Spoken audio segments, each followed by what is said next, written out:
Back in 2019, I covered the haunting stories of Hedviga Golik from Zagreb, Croatia, and sisters Pearl and Ruby Tan from central Singapore.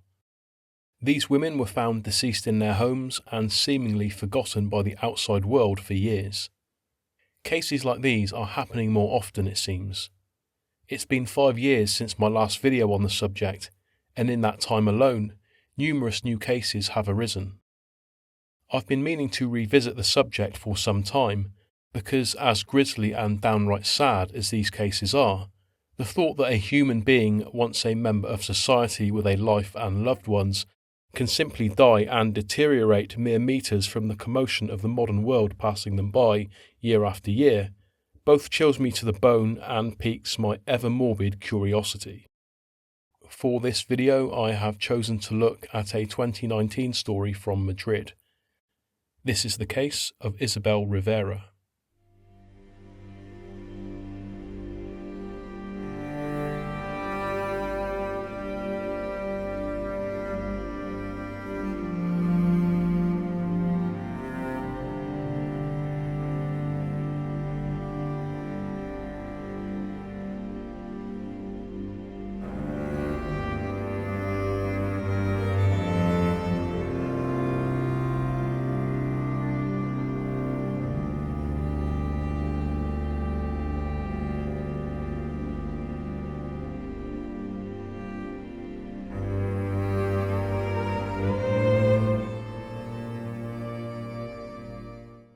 This is the Plaza de Colón in Madrid.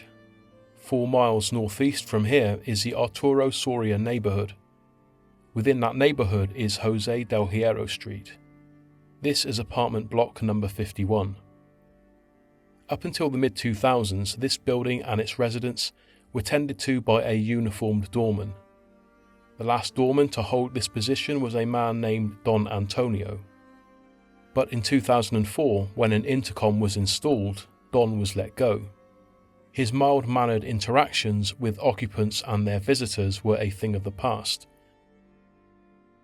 The building has been here for many years, and one of the oldest standing residents, if not the oldest, was a lady named Isabel Rivera. Born in 1926, she moved into the Madrid building in 1965. It's known that Isabel had a lover named Juan Molina. He was an architect and a married father of 3. They had been lovers since the 1970s but were unable to be together. It was a relationship Isabel's family disapproved of. When Juan separated from his wife, he moved in with Isabel and eventually they married. Disappointed by her life choices, Isabel's family distanced themselves. Juan Molina at one point took over the community management of the building. This led to arguments with other residents which ultimately isolated the couple from their neighbours. When Juan passed away in the 90s, the already alienated Isabel was alone in her home. The only neighbour she had contact with was a lady immediately next door, but that was also said to be a strained relationship. The little contact Isabel had with her family eventually petered out to nothing. Then, in September of 2004, there was complete silence. No sign of Isabel. It went on for weeks until one resident, Emilio Munoz, decided to inquire about her welfare. With the help of the police, Emilio and other neighbours got the phone number of Isabel's sister-in-law, Leonor. The line of inquiry came to an end when Leonor told them that Isabel must be alive and living with either a niece or in a nursing home somewhere. There was a report that stated that Isabel had at one stage been temporarily admitted to a psychiatric hospital following the death of her husband. A neighbour from across the street said that the death of Juan sent her into a deep depression and affected her mental state greatly. She also said that Isabel's behaviour had become erratic and that she had started throwing things from the balcony onto the busy street below, including a television. Some neighbours were aware that she had been discharged from the hospital, but just assumed that she had returned. Despite the occasional inquiry over the years, there was a distinct lack of consideration given to Isabel's welfare. This was not helped by the fact that her bills and maintenance fees were being paid, taken care of by her pension that was still being paid into her account every month. Eventually, the manager of Isabel's local bank noticed that there was money always going out of her account for bills, but never for daily expenses. She even paid Isabel a visit to check on her, but when there was no reply at the intercom, she did not return. Another resident of the building named Antonio raised his concerns about her well-being at local council meetings. Again, nothing was done, and Antonio eventually dropped the issue.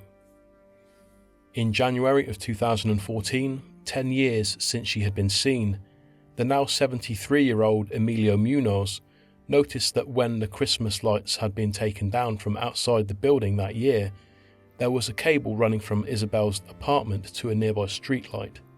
Emilio was concerned that burglars could use it to gain access to her apartment. On several occasions, he tried to get the police to break into the home to see what was happening, but the officers refused because they had no legal basis.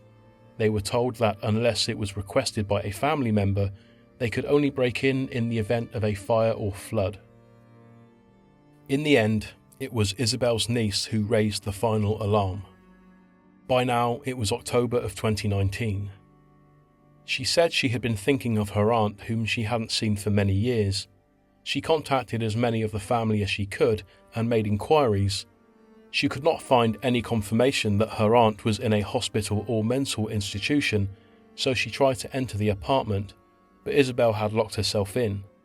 A key had been left in the lock on the inside, so it was impossible to gain access without force. Forced entry was not thought appropriate, so firefighters entered via the balcony on Tuesday the 22nd of October 2019. They made their way through the apartment and found Isabel Rivera's mummified corpse lying in the bath. It was deemed that she had died from natural causes. Due to the humid conditions and the high degree of ventilation in the bathroom, her body had mummified. According to Spanish newspaper El Mundo, doctors initially announced that she had died between 2004 and 2006. It has since been confirmed that she did not make her 80th birthday, which would have been 2006. You could argue that this story is unfitting to a collection called Forgotten Souls, because this individual was not explicitly forgotten, but amidst the half-hearted attempts to check on her welfare, it seems that no one cared enough to be certain that she was safe. Her mailbox overflowed, which should have been a red flag in itself, but the mail was just emptied into a sack on a regular basis, awaiting Isabel's return or a visit from one of her family. Emilio Munoz told journalists, "Her previous bills had been paid. I told myself she must still be alive. What more could I do?" But this statement is at odds with what another neighbour said following the discovery of Isabel. "We suspected she was dead from the start and called her family, who didn't take any interest in her. The relatives remembered a bit too late." The same person commented on a smell coming from Isabel's apartment. She said her dog would always bark at the smell when they passed by Isabel's door. When the odour disappeared a few weeks later, no more was thought about it. The amount of ventilation to her bathroom was said to be the reason the smell didn't become offensive to the point that it was obviously a corpse. The bad feeling between Isabel's neighbours and her family was strong. The residents believed that the only reason her niece made inquiries about her aunt is because the family assumed she must have been dead and wanted to sell the apartment. For years they didn't want to know anything about her, and now, when people are interested in the apartment, they show up and start crying, one resident said. The same person confronted Isabel's family. She said, "I told the nieces that I called one of their aunts in 2004. They didn't believe me, so I took out my address book and showed them the phone number of Leonor, the sister-in-law I called. They were shocked because Leonor was their other aunt who had passed away recently." This is apartment 2B, Isabel Rivera's home, where she lay dead in her bathtub just off a busy street in the Spanish capital for a decade and a half. At first I assumed that the window to the right and the balcony at the front were two separate apartments, but Spanish news outlets state that they were both apartment 2B. When you look at these grainy Google Map images from way back in 2008, it's chilling to think that behind this grimy green curtain facade was the already 4-year-old corpse of Isabel, not to be found for a further 11 years. The slowly degrading decorative plates on the front-facing balcony and the eerily disarranged position of the dirty green curtain that has clearly moved around in the wind are now, in retrospect, eerie indicators of what happened here. You can see from these images that there have been slight changes to most of the apartments over the years, but 2B remains the same. After 2019, you can see the balcony to Isabel's home has dramatically changed. Like the front-facing apartment next to it, it is now shuttered. To end, I want to go back to the opening of this story and doorman Don Antonio, who lost his job in 2004. Amidst the years of disorganisation and lack of communication of Isabel's community and family, could it be possible, had he remained in his job, that Don Antonio would have been the first to notice Isabel's absence, especially as she hadn't left the building in so long? Maybe then, the chronically estranged Isabel Rivera could have been laid to rest in a timely manner.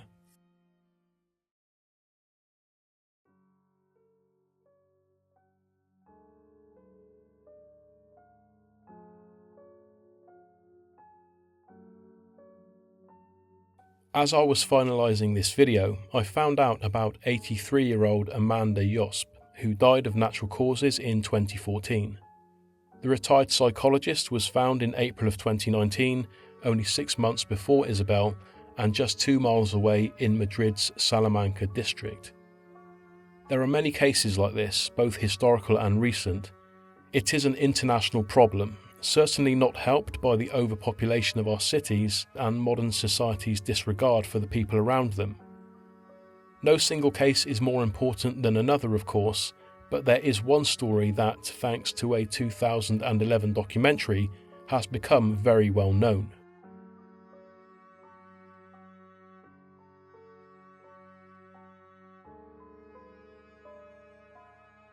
Joyce Carol Vincent, a woman living in London who, despite being a popular person, passed away alone in her flat at Christmas time 2003. She was found in January of 2006, surrounded by partially wrapped Christmas presents with her television still on. To find out more about Joyce's story, you need look no further than the documentary Dreams of a Life by Carol Morley.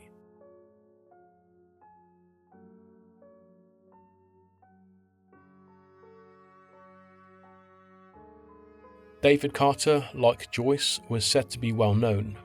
The Wisconsin man told his neighbors in 2007 that he was moving to Albuquerque, New Mexico. Instead, he shot himself in his home, where his body lay for 4 years, before being discovered by a real estate worker in 2012, when proceeds had begun to repossess the home. His almost completely skeletal body was found on the stairs. There was a bullet wound to the skull, and the gun lay on his chest. David Carter had a daughter who was 14 when he was found. It's known that he wasn't a constant figure in her life before his death, but she was clearly in his thoughts. When searching the home, investigators found a list of possessions that he had left to her.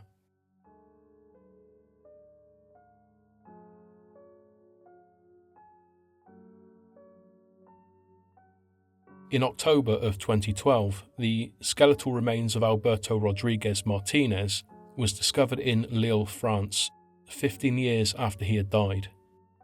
Born in 1921 and originally from Spain, he had moved to France in 1948 and worked as a painter. In the 1960s, he began a relationship with a woman 40 years his senior, but she had passed away some time ago. He had no living relatives, lived alone, and was thought to have died of natural causes. He was discovered in his bed after a representative of the local council forced entry to the house to inform him of scheduled construction work on the property, as it was thought to be in a dangerous state. His front door was piled with letters dating back to 1996.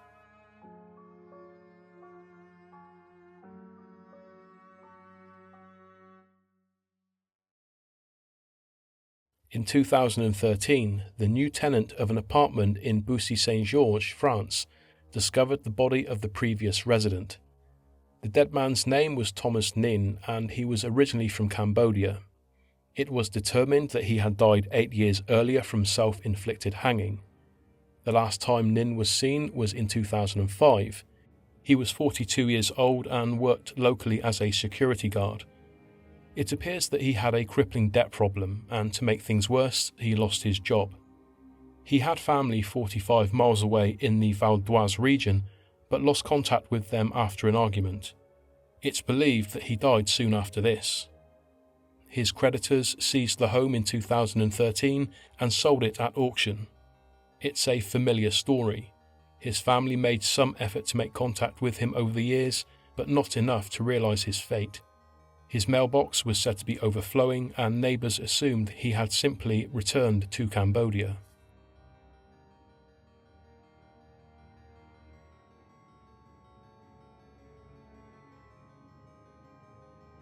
It was November the 19th, 2012, when the body of Simon Allen was found at his home on Leopold Road, Brighton, England.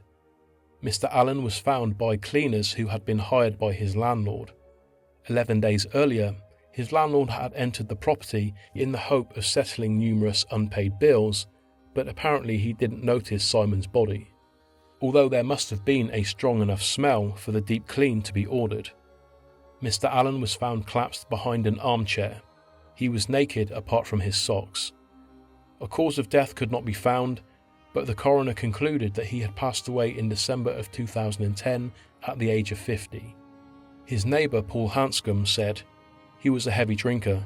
I used to hear him banging around in the hallway and up the stairs when he came home at night."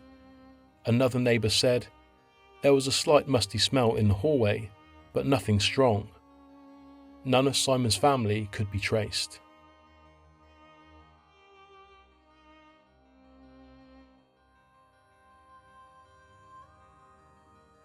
On the 29th of March 2014 in Chattanooga, Tennessee, police entered the home of twin brothers Andrew and Anthony Johnson after a family member handed them a key and asked them to do a welfare check. What they found at the home on Acorn Court were the long dead bodies of the reclusive 63-year-old brothers in matching armchairs. There were whispers among neighbours about a possible death pact or a gas leak, but it was ultimately determined that the Johnsons died of natural causes in 2011, Anthony from heart disease and Andrew from diabetes shortly thereafter. Their neighbours said that they were an eccentric, reclusive pair who had lived together for decades. Another neighbour named Linda Maffitt, who lived across the street, said that she didn't even know their names. Their sister said that she tried to check on them in 2011, but could not gain entry to the home.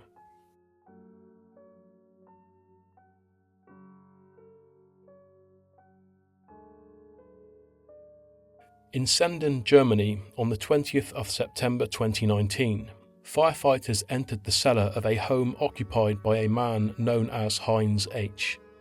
The building had caught fire and they were evacuating the residents. When they entered his property, they found Heinz dead in his bed. His deceased dog, Linus, lay beside him. No one had heard from him since 2011, and his car lay rotting outside. It was determined that the retired baker had died that year at the age of 59 in what was described as a drab block in Senden. His 60-year-old neighbour Angelica told German press, "I often saw him walking his dog when I was out with my children. They liked the dog, and Heinz always had a few sweets for them."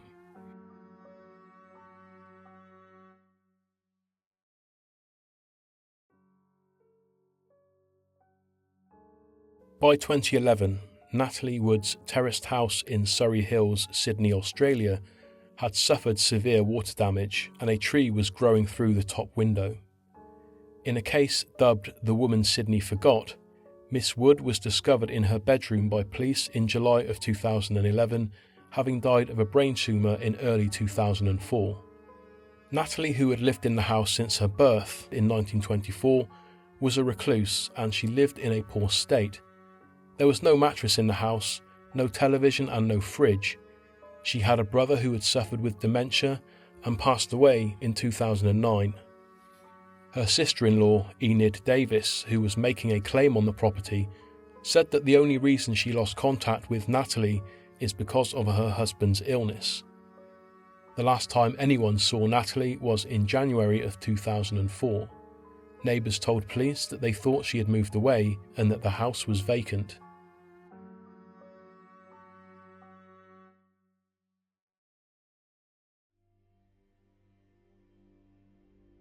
Pia Farrenkopf's family would go months, maybe even a year without hearing from her. This was normal for the woman living in Pontiac, Michigan. She was a bright and well-travelled woman, but she was known to be solitary at times. Then, at the age of 44, she disappeared completely in February of 2009, after withdrawing $1,500 from her bank account. Despite her absence, mortgage payments continued to be paid. Then, in 2013, the money ran out. In 2014, repairmen hired to fix a hole in Pia's roof entered her garage and found her mummified body in the back seat of her Jeep. Her house was littered with empty bottles, unopened mail and discarded clothing. The once tidy house Pia was known for had been long neglected. She had also been facing lawsuits from various creditors and unpaid traffic offence tickets. Pia had been an employee at Pontiac Fidelity National Information Services and had plans to open her own fitness business. Her cause of death remains undetermined.